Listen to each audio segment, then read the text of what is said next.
Ndị be anyị ụtụtụ ọma, unu abọọlachi. Anyị si ka eke unu mee, anyị si ka nke ejiri ya zelu. Good morning, good afternoon, good night. It depends your time and your location. You are joining us today at Eastern News 24. Beba isi wene uteru nyabo ozi. Di oke mkpa. Dika isi kwuo nkwa na gine uteru no update. N'iru akwụkwọ gbasata maka nwere onwe a na-azọ and ihe na-eme n'obodo nọ n'ime ya ka anyị na-akpọ Old Eastern Region. Dịka o si dị, ife nchọkwunu ga-enigbe akwụkwọ. Ife a bụ Chief of Staff Musa bụ ihe kwuru ya bụ okwu gbasara maka nwere onwe anyị na-azọ and ihe na-eme na Old Eastern Region ka anyị na-akpọ South East and South South nke anyị nọ n'ime ya. So ma chọkwunu ga ya bụ ife bụ mụ na-ege ntị ka ịnụgodu ihe Chief of Staff kwuru nke anyị ji Musa wee malụ, then unu wee tụgharịzie ya bụ ife gwa ife unu chere n'ụdị nke unu gbasata maka ihe ndị a okwu. All right, over to you. Yes, the sounds of fighting between the Nigerian army and insurgent groups in the northeast and southeast of Nigeria and criminal gangs in the northwest has reverberated across the country. At one stage, Boko Haram and its allied groups had control of several local governments in the northeast, but they were subsequently dislodged. And since then, the military has slowly but steadily been gaining the upper hand, engaging in what's been described as fast, agile, and superior counterinsurgency operations. But it's had to face new security challenges in the northwest, north central and southeast, as well as a smattering of criminal kidnap gangs elsewhere. So where do things stand now? Well, for the very latest, I'm suitably delighted to say that I'm joined now in the studio by the most senior military officer in Nigeria and highest ranking military advisor to the President, General Christopher Musa, who is, of course, Nigeria's Chief of Defense Staff. Thank you very much indeed for coming in. Thank you very much. Thank you for having me.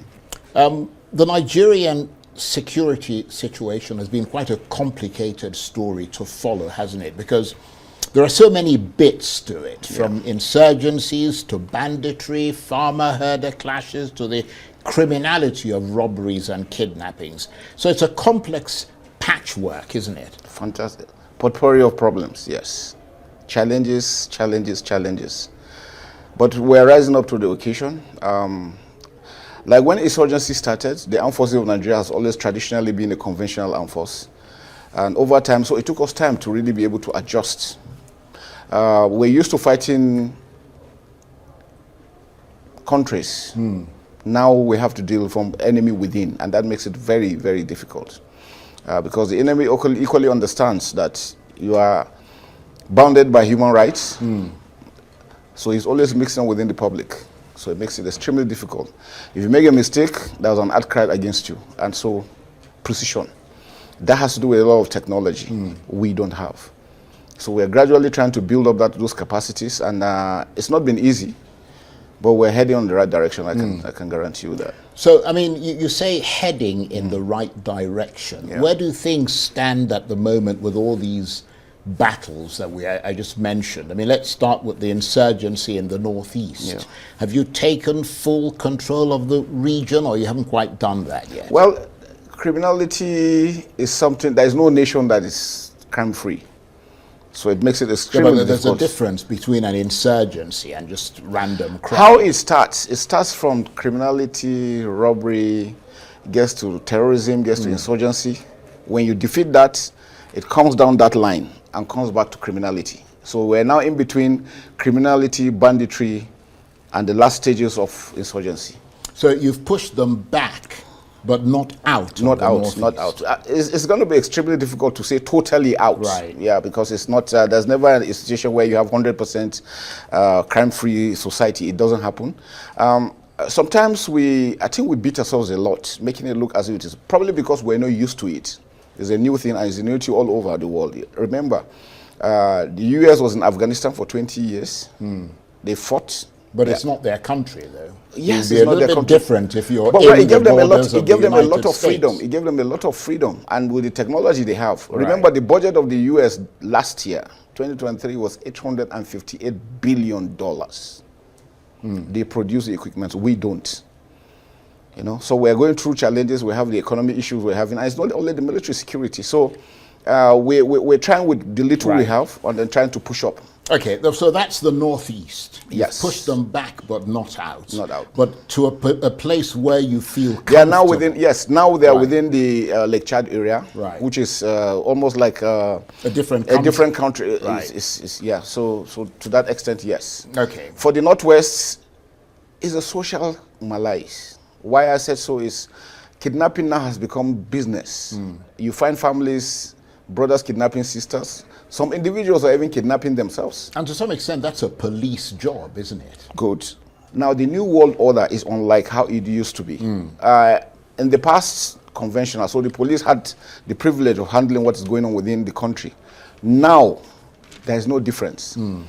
The gaps are blurred. The lines are blurred, so everybody has to be up and doing. And that's why we've always made it clear that the armed forces alone cannot do it, the security forces alone cannot do it. All Nigerians must take ownership of the challenges we're facing. You see something, you report as quickly as possible. I mean, they are neighbors. You see somebody that doesn't do anything.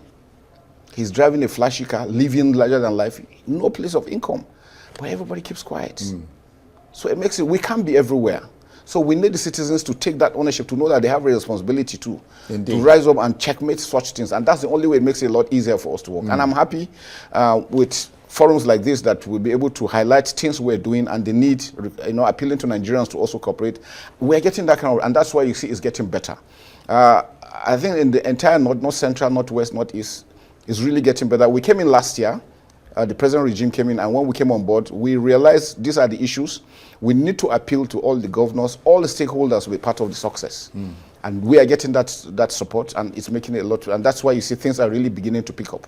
Well, slowly. Certainly the North Central region, which has been battered by sort of farmer-herder clashes. I mean, things seem to have quietened down there a bit. I mean, we're not in the business of just sort of knocking the... I mean, where there's some success, we obviously acknowledge do appreciate that. I mean, that, yes. how has that been achieved? No, it's been well because, like I said, it's a whole of society approach, and that's what we adopted. My philosophy has been people-centric. The armed forces firstly must ensure that we show that we're committed, we're sincere, we're impartial in what we're doing.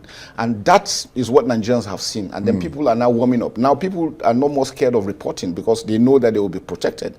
Because somebody feels if he reports a certain thing and then the enemy comes after him, next time nobody wants to talk. But now they can know that they can tell us things, we'll take action, and they're protected. And that suggests that your intelligence gathering is getting stronger. It's getting stronger, getting better, and we're getting a lot of cooperation from Nigerians. Right. Yeah. And the Southeast and the insurgency there, what's the the latest Southeast, update? Fantastic. I mean, with the arrest of Samuel Ekpa, you can imagine what has gone up.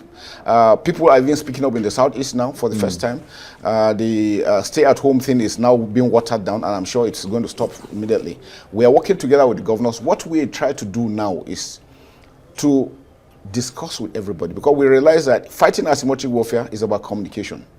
If you stay off and people don't know what you're doing, you get into trouble. So we're taking everybody around, we're bringing everybody together to know that they have a responsibility to do, and that's what's giving us the successes. And is it IPOB that's the problem there, or are there other criminal gangs and even hired political thugs that have taken advantage of the situation? Because IPOB have consistently denied many of the attacks that are credited to them. Well, they will always want to deny it. I mean, basically, but everybody knows, they know it, that they're the ones. It's IPOD and ESN, and again, criminal elements. Normally when there's impunity, a lot of acts of criminality, and then criminals take advantage of that. Everybody wants to be part of it, and that's what's happening. But I mean, insurgent groups tend to want to, admit that they've claim responsibility. Yeah, I mean, it gives them power and, yes. and makes them more feared. So why would IPOB say they're not the ones who are doing it? Well, probably because of the nature of the individuals that are involved. It's a the one in the northeast, basically most of them are illiterate, not too well learned. The ones in the southeast, some, so they know the implications of what they are doing, and that's why they want to stay away, because in case they have been arrested, they don't want to be prosecuted. So those are the difference we have. But we know them, and then with the arrest, things are really picking up. And the good thing is that we have a good team. Right from the presidency, the judiciary, the National Assembly, the National Security Advisor, the ministers of defense, Minister of State Defense, we are working as a team. And I think that's what's giving us this impetus, because we all know these challenges and we're facing them squarely. And so we have the Nigerian army battering away at these many security threats, across Nigeria.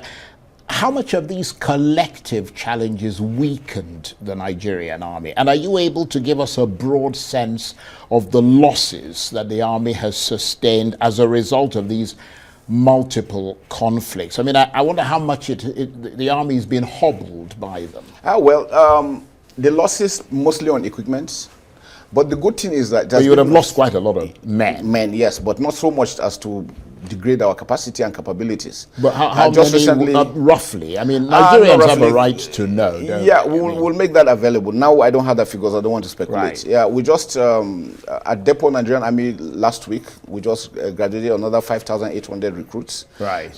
Nigerian Defense Academy, we commissioned over 800 officers, young men. So we're getting them in. And then we're working. Training, for us, training is critical, because we want them to do the right thing. We want them to act professionally, which is very critical because we want to avoid mistakes.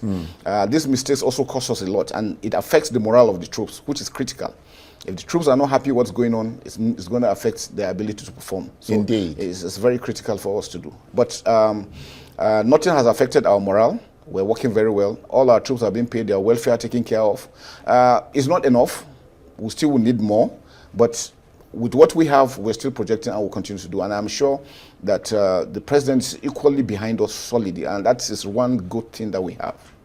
So strategically speaking, and just to summarize that section of our discussion, you are now unquestionably on top of the security situation. You have control of it, but you haven't completely turfed these various security threats out. Because asymmetric warfare, you are dealing with, for the insurgents, you are dealing with ideology. Right. You can't read it on somebody's face. And why it is so difficult is the non-state actors, nothing is written on their faces. You only know them when you see them armed, or when you follow their activities and you're able to track them down. So a lot of technology is required. We don't have that much, but the little we have, we're doing headway. And the good thing is that we're working like a team, like I mentioned. The armed forces, the police, other security agencies, everybody has a responsibility.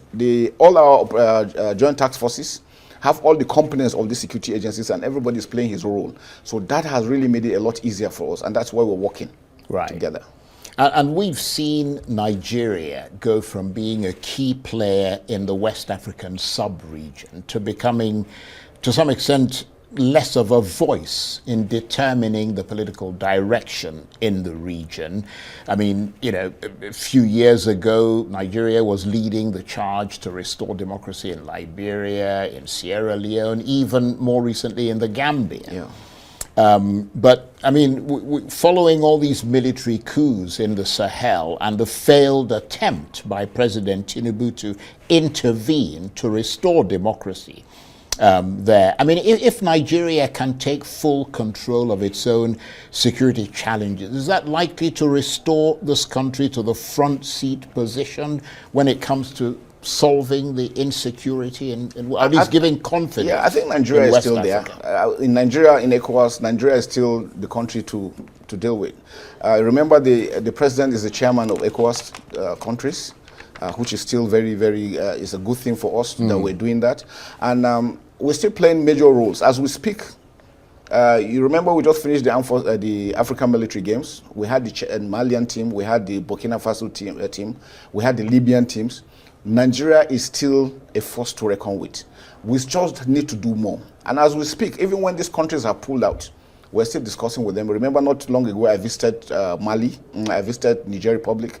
I had discussion with the Chief of Defense Staff on the need for us to continue our operation, because what we understand is that the Sahel region, we must work together for us to succeed. And that's what we are doing. So Politically, yes, there might be issues on ground, but militarily, we're all working as a team because we know security is everybody's responsibility. And then these individuals we're dealing with don't respect any borders. So if you think it's not your responsibility, they will come after you. So we still have a team working, and we'll continue to do that. Politically, we're equally meeting them. Not long ago, myself and the NSA also visited the Chadian president. We saw him, and we discussed with him and took the message to Mr. President. And we're doing so. Very soon, we're also going to meet the Malian teams and the Burkina Faso guys. So we're working around the clock. Militarily, Nigeria is still strong. As we speak, we have our troops in Gambia, in Central African Republic, very soon probably in Sierra Leone. We're also stabilizing these countries despite our challenges. So we have that capacity to do what we're doing here and externally at the same time. And yet, despite all these things, I mean, some would say you would say that, wouldn't you? I mean, you're the head of Nigeria, you're the most senior military officer. You're not going to say, well, it's a load of crap, flush them down the toilet. But the truth about it is that we'll never lie. Right. That's one thing I know will hold us, yes. Nevertheless, I mean, a lot of people, I mean, part of what you have to deal with, which is why you're sitting here, is the perception of the public, the way they see the army. And there is this sense that Nigeria's army has been severely degraded, not so much because of the people in it, but also because of so many other things. Lack of funding, corrupt politicians, a politicized army, I mean, all kinds of issues. And that sense, there is that sense in Nigeria still, and I'm sure you hear it from time to time, where people say, you know, we need to bring mercenaries into this country. No. Well, what is your reaction to that? We don't need mercenaries. We don't need any foreign boots on Nigerian soil, and that is not even being thought out. We don't need any military base. You remember because of the I was going to ask you about the military visits, base, but just let's talk about the mercenaries first. The mercenaries, no, we have the capacity to do that. We have told all the countries we do training together. All we need is to get these equipments that we are fighting. Now, this war that we've been going has enabled us to also build up the capacity of also producing our own equipment. That we're doing. I just came in from Jaji this morning. We're now converting and producing our own APCs gradually, assembling them for now before we start full production. And so we believe that if we're able to get these things right, we'll be able to do well. We can do so much. Right, so you don't need No, we don't. We have the capacity to do that. We have done that. Remember when we stabilized Liberia? We went to Liberia as a nation then. We went to... but that was then. Yes, that's how many years ago. We can still do the same thing. You know, the good thing I want to tell Nigerians is the armed forces has remained a beacon of hope for Nigeria. We'll continue to support democracy. No military personnel is interested in any coups. None at all. We thrive better in a democratic setting, and that's what we want to do. So we want to sustain it. And you know, the armed forces is just a tool to democracy for us to defend and to protect every Nigerian inside and outside. That is our role, and that's what we're going to continue to play. Well, you mentioned the issue of military bases. I mean, there's a story that's been going around that Nigeria has granted permission to France to establish a military base in Nigeria. Not even considered. Is that a fact? It was not even a part of discussion. It was not at all. Like I said, you know, I think the thing people have against the military sometimes is because of the past military regimes. But that has gone for 20-something years. We have shown capacity, we have shown our willingness to continue to subject ourselves to democratic norms. And that's what we'll continue to do. So, and that's why forums like this is what we take advantage of, to show Nigerians that this is a different armed forces. We are people-centric. We are for Nigerians. And we're here to protect Nigerians. Everything that we do. Yeah, the problem general is that the issue that brings France in is not within Nigeria's borders. It's outside Nigeria's borders. It's a threat from the Sahel. It's a threat from other parts of North Africa, coming down from Libya and all the rest of it. And I'm wondering if the idea of a military base, whether it's French or American or something else, is something that might be on the agenda at some future date? Or can you say incontrovertibly that no foreign countries will be allowed to set up a military base in any part of the country? It is a no-no. Bearing in mind that you're not going to be the chief of defense staff forever. It has never happened. So you can only speak for about the time when you're around. I've been in the system for almost 30-something years now. Since I've been there, we've not had one. not now and not ever.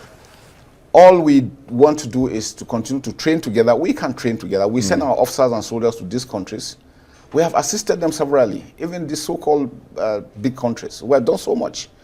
It's an inability to get the equipment that we need.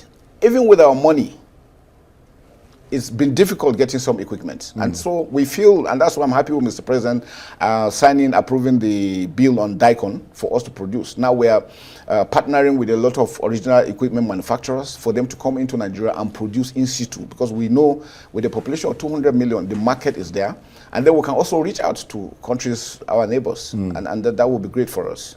So what would be the implications for Nigeria's sovereignty if foreign military bases were allowed to be set up in this country from your military perspective? What would be the implication? The implication is that you sold your sovereignty to somebody else. Well, they're establishing a military base. It doesn't mean you've sold your sovereignty. Of course. Do you know what's happening in Japan? Japan, they have a military base. You don't control what they do.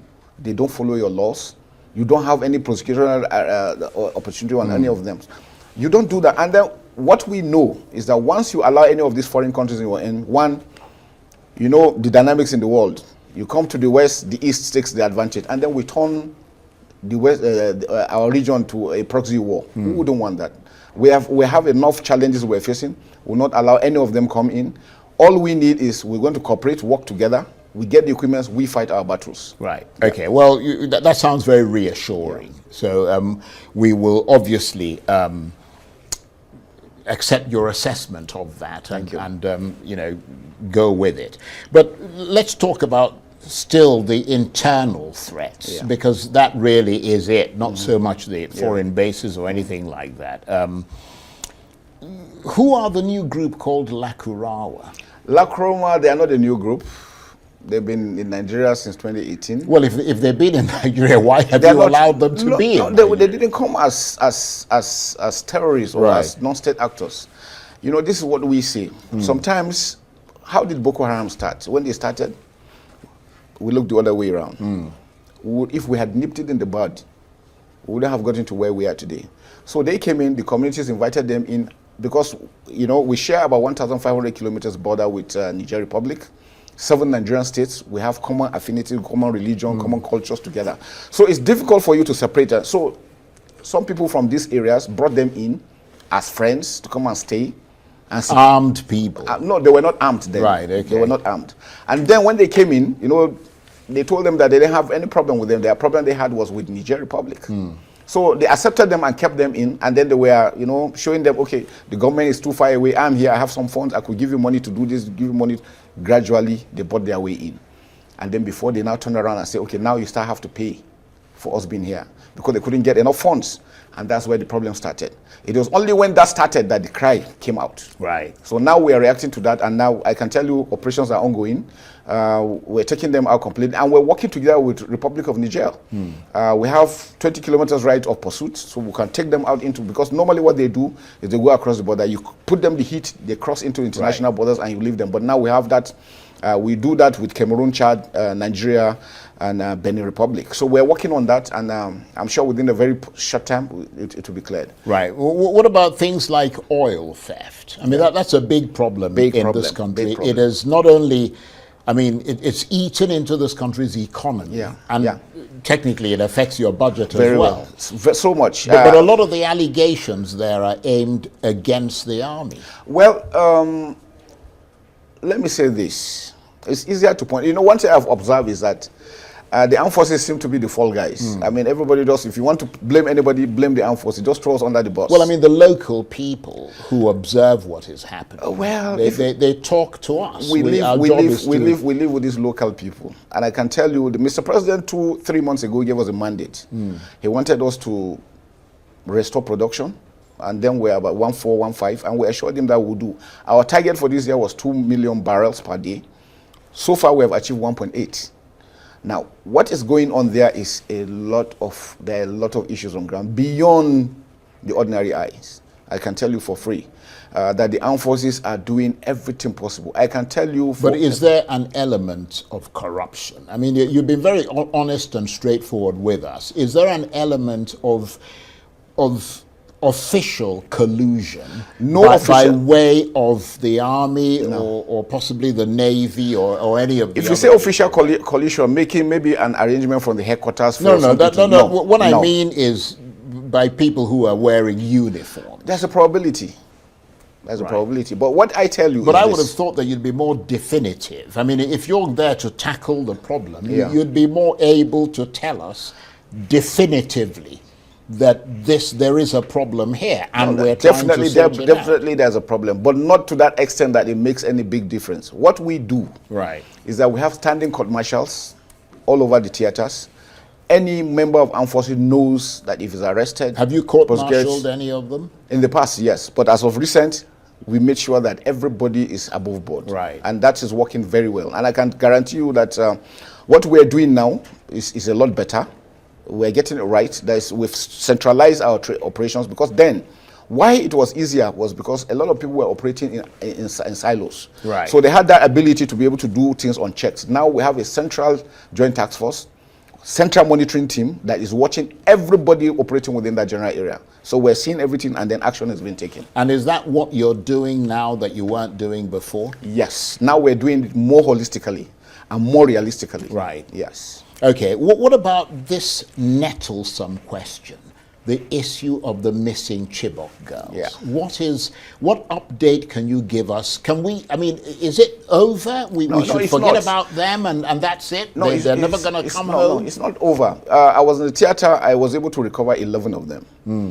When I left the theater, so far we've recovered almost 10 additional ones. Why it is difficult is because you are, like I said, you are dealing with people that are within. Right. So if you don't have the information, the right information, tracking them to where, and because they are in the Tumbus is where you have the Lake Chad area. And so that's an area that is not too well known, it's not open. So, but we are still following, and as soon as we get them, we bring them out and then hand them over back to government. It is a very sad event, I must tell you, for really. How many are still missing? I mean, just roughly speaking, because I know it's difficult to ask you whilst you're sort of sitting there. But broadly speaking, dozens are still missing. Yes, right? Dozens are still missing. Yeah, and there is really very little hope of bringing. No, there's strong hope. There's strong hope. What is that hope based on? We're following on leads. We get information. This one is here, Chibok person here. Then we go and follow. But they've been gone since 2014. Yeah, but that's a big issue. It's a big issue. We are, of course, we're now in December. I hate to ask you police questions, but I mean, the army is playing the role of police in Nigeria. We are entering the Yuletide season. Christmas is just a few days away. Do you expect the security situation in Nigeria to worsen during this period? If so, what would your advice be? No, not at all, because we already know that during this period, things really tend to get bad because people want to make quick cash, quick money to spend. The police, the IGP is doing a good job. He has pushed more men outside, the civil defense doing the same thing. The armed forces, we're still projecting our own work. We're not relenting on any aspect. So we are sure that there will be a peaceful celebration. But I mean, when you look at if you drive from here, for example, to some other part of the country, particularly if you're going south, you see a lot of checkpoints. Yeah. I mean, you see a lot of both police and the army. And a lot of transporters and people in transport complain that they are regularly frisked by those people. They're stopped, monies are collected from them. I mean, you would probably say that the army does less of it than anyone else, but the army is there watching the police doing it. Well, not watching. We will stand there and watch. Well, I mean, okay, let me put it this way. You can see them doing it. Yeah, but the truth about it is that we're working very hard to stop. It's a national malaise, like I said. It's a social issue we have in Nigeria. But we're working very, very hard. Members of the armed forces know. We pick you up for as little as 10 naira. Once you do that, you are leaving. We have jailed a number of military guys. We don't condone that at all. And we're working on that. And also the IGP too has also intensified this. He has an independent patrol team that tries to go around and then the issue of the frisking. If I tell you the number of weapons, drugs, illegal trafficking in human beings that have been stopped because we're checking them. You know, sometimes when you have situations, you adjust to those situations. And when it gets better, now it is getting better, and we're beginning to bring down most of these issues. We're hopeful that by next year, for us, next year is a defining year. We want to make sure that we're able to achieve so much next year. That's what we're working towards. Right. So what are you aiming to achieve next year then? Peace, more peace for Nigeria. Now it is on, at least most Abuja-Kaduna road used to be very, very tense. Now you move around very well. You go there at night, it's unbelievable when you see people moving around. So we want to make sure that there's that peace. Chafe Road used to be very bad. Since we've deployed, things have improved. And all over the country. So we're doing so much to ensure that Nigeria is peaceful. But all we need is for Nigerians to understand that we can't do it alone. And like I said, what we are doing is the kinetic effort. And kinetic can only give you 30% and below. 70% has to do with good governance.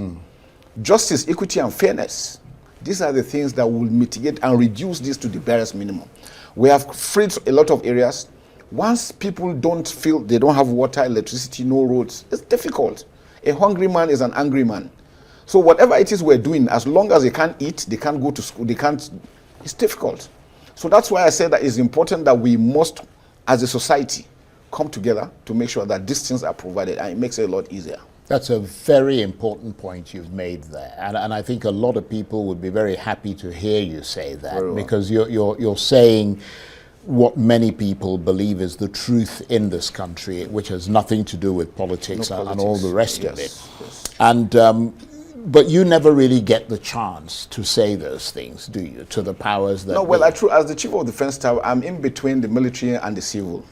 So when I have the opportunities, I always try to bring this, that for us to succeed, it's important that these other aspects come into play, or else 30% cannot solve the problem. We need the 70% to come in. If 40% in that 70 comes in, we're in 70%, which is good. So that's why it's important for us to know. So dividends of democracy is critical. Absolutely. And I can see that you are clearly someone who is a people person. You seem like a very likable person.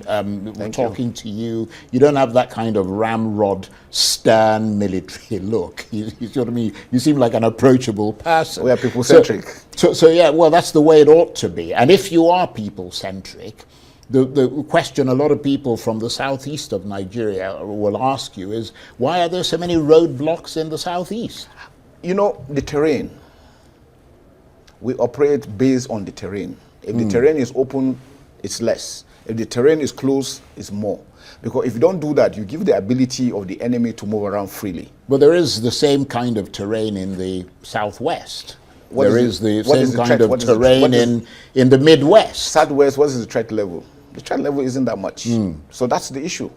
You see, the thing is that if we make mistakes, people get killed. And people feel we're not doing our job. So we have to take whatever it is that we need to do to ensure that we secure the individual. Sometimes it could be difficult. Sometimes it could be painful. And it seems as if we're being very hard. But it just depends. I mean, you can see that even at that, we're now beginning to reduce, seeing that, look, things are getting better. We don't want to just like that come and impugn on people. No. For us, we don't like it. But sometimes we're forced to do it because that's the only measure we need to do at that time. And once it gets better, we pull out. On that note, I think we've had a very good chat. Thank you very much. I want to thank you very much indeed for coming in and for taking the time to talk to us and sitting there and listening to us sort of ask you all these questions. General Christopher Musa is the most senior military officer in Nigeria. He's the highest ranking military advisor to the president, and he is Nigeria's Chief of Defense Staff. Thank you very much. Thank you very much. And the buying what already nenu konos Venezuela ni fine me ni do akko de kai sikunu kona gene hotel no update basta maka bi fenomeno budan no nimia and the konos no ye Mike Ezekome kunu akobo chief son Mike Ezekome ku ni do akko ke fi ori ku basta maka bi fe e drop right feature no din kegi basta maka bi fe nda ni no ku ni do akko na Eastern News 24 kwa yi feature no din kegi mweke mesia no